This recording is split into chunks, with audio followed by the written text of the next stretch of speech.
আসসালামু আলাইকুম প্রিয় শিক্ষার্থীরা, 3 মে আমাদের অনার্সের ভর্তি পরীক্ষা। মোটামুটি তো সবাই জানি, যারা জানো না তারা আরেকবার জেনে নাও। 3 মে অনার্সের ভর্তি পরীক্ষা। যেদিন ভর্তি পরীক্ষার ডেটটা পাবলিশ হয়েছিল সেদিন থেকে মনে হচ্ছিল যে অনেকটা সময় আমরা হাতে পাচ্ছি প্রিপারেশন নেওয়ার জন্য, কিন্তু আজকের দিনে দেখো সামনে অল্প কিছুদিন সময় আছে। এই সময় একটা ভর্তি পরীক্ষার জন্য প্রিপারেশন নেওয়ার জন্য এনাফ না। যারা ভর্তি পরীক্ষার জন্য প্রস্তুত ছিল, যাদের মাথায় চিন্তা ভাবনা ছিল আমি ঢাকা ইউনিভার্সিটির ভর্তি পরীক্ষা দেবো, আমি মেডিকেলে ভর্তি পরীক্ষা দেবো, অন্যান্য ইউনিভার্সিটির ভর্তি পরীক্ষা দেবো, তারা এইচএসসি পরীক্ষার পরবর্তী সময় কোচিং করা শুরু করে দিয়েছে। এইচএসসি পরীক্ষার পরবর্তী সময় তারা তাদের প্রিপারেশনটা শুরু করে দিয়েছে। কিন্তু আমরা প্রিপারেশন শুরু করলাম কবে থেকে? এই যে কয়েকদিন আগে থেকে। কারণ কি, আমরা জানতাম না আমাদের ভর্তি পরীক্ষা নেবে কিনা, হঠাৎ করে অ্যানাউন্স হয়ে গেছে। সেক্ষেত্রে বোঝার কথাও না যে আমরা ভর্তি পরীক্ষার জন্য প্রিপারেশন নিব কি নিব না। যেহেতু অলরেডি ঘোষণা হয়ে গেছে যে অনার্সের ভর্তি পরীক্ষা হবে এবং ডেটটাও আমরা জানি, কোন সিস্টেমে পরীক্ষা হবে, কোন ক্যাটাগরির প্রশ্ন আসবে, সবকিছু আমরা জানি, কয় সাবজেক্টে পরীক্ষা হবে, A to Z সবকিছু আমরা জানি। সেক্ষেত্রে আমার মনে হয় এতদিনে শিক্ষার্থীদের প্রিপারেশনটা একটা গোছালো পরিবেশে চলে আসার কথা। যে কয়েকটা সাবজেক্টে আমাদের পরীক্ষা হবে সেই সাবজেক্টগুলোকে আমরা কে কতটুকু কমপ্লিট করতে পেরেছি, আমরা যে গাইডলাইন সাজেশনগুলো দিচ্ছি এই সাজেশনগুলোকে কতটুকু ফলো করতে পেরেছি এই কয়েকদিনে। এখন এই কয়েকদিন যাবো তুমি যদি বসে থাকো, এই কয়েকদিন যাবো তুমি যদি ঘুরে বেড়াও যে ভর্তি পরীক্ষার সময়টা আছে, যেভাবে আমরা বোর্ড পরীক্ষার সময় করি যে আমাদেরকে এইচএসসি পরীক্ষার প্রিপারেশন নেওয়ার জন্য 2টা বছর সময় দেওয়া হয়, কিন্তু আমরা ওই প্রিপারেশনই কবে, ওই যে পরীক্ষার আগের 2 মাস, পরীক্ষার আগের 3 মাস, অর্থাৎ লাস্ট 3 মাসে আমরা পড়াশোনা করি, যখন আমাদের সিলেবাসটা কমপ্লিট করা একেবারে টোটালি অসম্ভব। বারবার করে একটা কথা বলছি, তোমাকে মাথার ভিতরে ঢুকিয়ে নাও। অনার্স ভর্তি পরীক্ষায় আমি যদি উত্তীর্ণ না হতে পারি তাহলে আমি অনার্সে ভর্তি হতে পারবো না। আমাদের অনার্সে ভর্তি হওয়ার স্বপ্নটা একবার শেষ হয়ে যাবে। এখন আমি চাইলেও আমার কলেজটাকে পরিবর্তন করে দিয়ে এই কলেজে চান্স হলো না, অন্য কলেজে আবেদন করলাম, এই সিস্টেমটা আমি এখন করতে পারবো না। আমাকে পড়াশোনা করতে হলে ভর্তি পরীক্ষায় অবশ্যই উত্তীর্ণ হতে হবে, এবং উত্তীর্ণ হতে হবে তা ভালো নাম্বার পেয়ে। শুধুমাত্র 35 নাম্বার পেলেই যে আমি আমার পছন্দের কলেজটা পেয়ে যাবো বা একটা কলেজ পেয়ে যাবো এমনটা না। অবশ্যই উত্তীর্ণ হতে হবে, পাস করতে হবে, তবে সেই পাসটা হবে ভালো নাম্বার পেয়ে। সেক্ষেত্রে আমার যদি জিপিএ নাম্বারটা কম থাকে, আমার জিপিএতে আমার কম, আমার এসএসসি জিপিএতে কম ছিল, আমার হাতে এখনো সুযোগ আছে। আমি যদি অনার্সের ভর্তি পরীক্ষায় ভালো একটা রেজাল্ট করতে পারি, সেক্ষেত্রে আমার জিপিএর দিক থেকে যে নাম্বারটা আমি কম পাবো ওই নাম্বারটা আমি এই দিক থেকে পুষিয়ে নিতে পারবো। সবকিছু টোটাল মিলিয়ে যখন হিসাব করা হবে তখন আমি একটা ভালো রেজাল্ট করতে পারবো। বারবার করে বলছি, যারা এসএসসি এবং এইচএসসি তে খারাপ রেজাল্ট করেছিলে তাদের সামনে একটাই মাত্র সুযোগ আছে, অনার্স ভর্তি পরীক্ষায় ভালো নাম্বার পেয়ে উত্তীর্ণ হতে হবে। সেক্ষেত্রে তুমি ভালো একটা কলেজে চান্স পেয়ে যাবে। এবং ভর্তি পরীক্ষার জন্য যদি এখনো কেউ সেরকম পূর্ণাঙ্গ রোডম্যাপ না তৈরি করে নিয়ে, একটা রুটিন করে না নিই, বা একটা প্রস্তুতি যদি সেরকম এখনো না নিয়ে থাকি, সেক্ষেত্রে আমার মনে হয় না যে ভর্তি পরীক্ষার আগে কখনো আমরা বেস্ট একটা প্রিপারেশন নিতে পারবো। যেভাবে এইচএসসি পরীক্ষার 3 মাস আগে কখনো সিলেবাস কমপ্লিট করা সম্ভব হয় না, সেক্ষেত্রে অনার্স ভর্তি পরীক্ষার জন্য তুমি 1 মাসে কখনো তোমার সিলেবাস কমপ্লিট করতে পারবে না।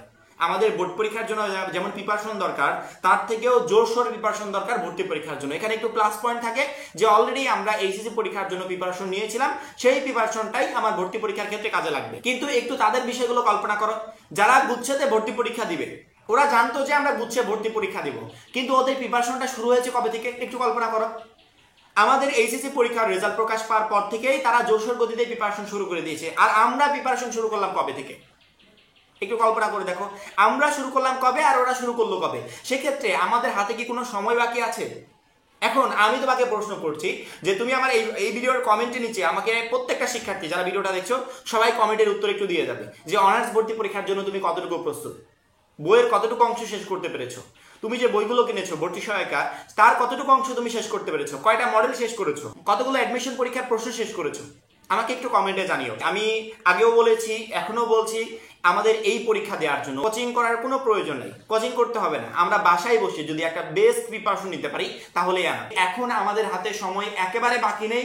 তুমি যদি অনার্স ভর্তি পরীক্ষার জন্য এখনো প্রস্তুত না হয়ে থাকো তাহলে দ্রুত সামনের 1 সপ্তাহের ভিতর তোমার মেইন কাজ হবে তুমি তোমার পড়াশোনার রোডম্যাপটা তৈরি করে ফেলবে। অনার্স ভর্তি পরীক্ষার যে সাবজেক্টগুলো আছে এই সাবজেক্টগুলোকে একটা রুটিনে নিয়ে আসবে, যে আজকে আমি এই সাবজেক্টটা কমপ্লিট করবো, এই চ্যাপ্টারগুলো কমপ্লিট করবো, কালকে আমি ওই সাবজেক্টটা কমপ্লিট করবো, ওই চ্যাপ্টারগুলো কমপ্লিট করবো। এইভাবে একটা রুটিনে যখন নিয়ে আসতে পারবে ভর্তি পরীক্ষার আগে তুমি তোমার সিলেবাসটা একবার ইজি প্রসেসে কমপ্লিট করতে পারবে। নয়তো বা আমরা কখনো আমাদের সিলেবাসটা অগোছালো পরিবেশে কমপ্লিট করতে পারবো না। আমি বলি যে টাকা নাই, যা সামর্থ্য নাই বই কেনার মতো, বই কিনতে হবে না, ভর্তি সহায়িকা বই তোমাকে একটাও কিনতে হবে না। তোমার যে টেক্সট বুক আছে, তোমার যে বইগুলো আছে, যে বইগুলো পড়ে তুমি এইচএসসি পরীক্ষায় অংশগ্রহণ করেছিলে, সেই বইগুলো কোনো শিক্ষার্থী যদি ভালো মতো এমসিকিউর জন্য পড়তে পারে ওইটাই এনাফ। কোচিং করতে হবে না, টাকা নেই কোচিং করতে হবে না, কিচ্ছু করতে হবে না। তুমি বাসায় বসে বেস্ট একটা প্রিপারেশন নিতে পারবে। একজন কোচিং করে যে প্রিপারেশনটা নিবে তার থেকেও ভালো একটা প্রিপারেশন নিতে পারবে। কারণ কি, অনার্স ভর্তি পরীক্ষায় আমরা যে টেক্সট বুকগুলো পড়েছি, যেখান থেকে আমাদের এইচএসসি তে প্রশ্ন কমন আসছিল, ওইখান থেকেই তোমার অনার্স ভর্তি পরীক্ষায় প্রশ্ন কমন আসবে। সাধারণ জ্ঞানের বিষয়টা একবারে ইজি, আমরা কয়েকটা ভিডিওতে আলোচনা করেছি। সাধারণ জ্ঞানে কি কি প্রশ্ন আসবে সেটা আমরা বলে দিয়েছি। আমরা কয়েকটা বিষয়ে বলেছি যে সাম্প্রতিক যে রিলেটেড বিষয়গুলো আছে সাধারণ জ্ঞানের বিষয়, 24-এর গণ অভ্যুত্থান, এখান থেকে অর্ধেক প্রশ্ন পেয়ে যাবে। আর বাকি অর্ধেক প্রশ্ন যেখান থেকে আসবে ওইগুলো তোমরা পাবে।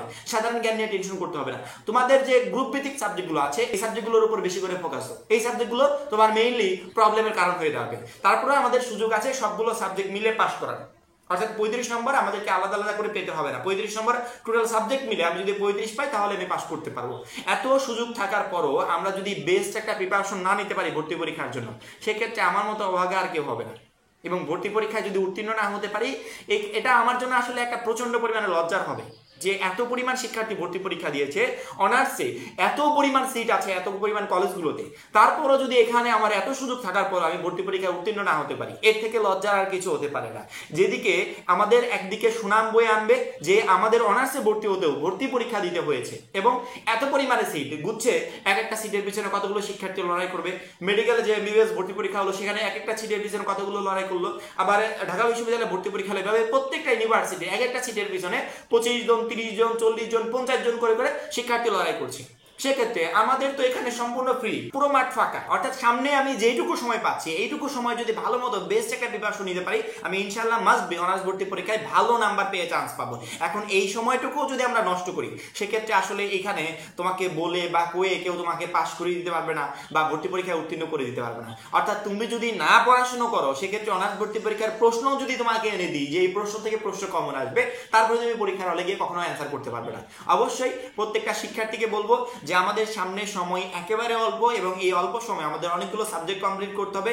অনার্স ভর্তি পরীক্ষায় প্রতিযোগী যতই কম থাকুক, যতই সুযোগ থাকুক, মাথায় রাখতে হবে যে অবশ্যই চান্স পেতে হলে আমাদেরকে পাস করতে হবে, এবং এই পাস নাম্বারটা 35+ নাম্বার, 35 বা 35+ নাম্বার। এখন 35 নাম্বার আনুমানিক আন্দাজে এমসিকিউ দাগিয়ে দিয়ে আসলে তার পাবো না। 35 নাম্বার তুলতে হলে অবশ্যই পড়াশোনা করতে হবে। শুধুমাত্র 35 তুললে হবে না, মনের মতো ভালো মতো কলেজ পেতে চাইলে, ভালো সাবজেক্ট পেতে চাইলে 35-এরও অনেক বেশি নাম্বার তোমাকে তুলতে হবে। টার্গেট থাকবে 50+ নাম্বার তোলার জন্য। সেই অনুযায়ী প্রত্যেকটা সাবজেক্টের সাজেশন ফলো করবে, প্রত্যেকটা সাবজেক্টের যে টেক্সট বুকগুলো আছে এই বুকগুলো কমপ্লিট করার চেষ্টা করবে। এবং কেউ যদি ভর্তি সহায়িকা বই কিনে থাকো, তাহলে ওই বইগুলো সুন্দর করে বিভিন্ন ইউনিভার্সিটির যে কোশ্চেনগুলো যা থাকে ওই কোশ্চেনগুলো একটু ফলো করবে। তাহলে ইনশাআল্লাহ অনার্স ভর্তি পরীক্ষায় তুমি ভালো পরিমাণে প্রশ্ন কমন পাবে। এবং অবশ্যই ভিডিও নিচে কমেন্ট করবে যে কার প্রিপারেশন এই মুহূর্তে কত দূর, বা আমার পক্ষ থেকে কি ধরনের হেল্প তাদের দরকার। এই বিষয়গুলো আমাকে জানালে পরবর্তীতে আমার জন্য ভিডিও রেডি করা খুবই সহজ হবে। এখন এই পর্যন্তই। অনার্স ভর্তি বিষয়ক পরবর্তী সকল গুরুত্বপূর্ণ আপডেট আমাদের চ্যানেল থেকে পাবে। তার জন্য আমাদের চ্যানেলটাকে সাবস্ক্রাইব করে পাশে বেল আইকনটা ক্লিক করে রাখবে। সবাই ভালো থাকবে, সুস্থ থাকবে। আল্লাহ হাফেজ।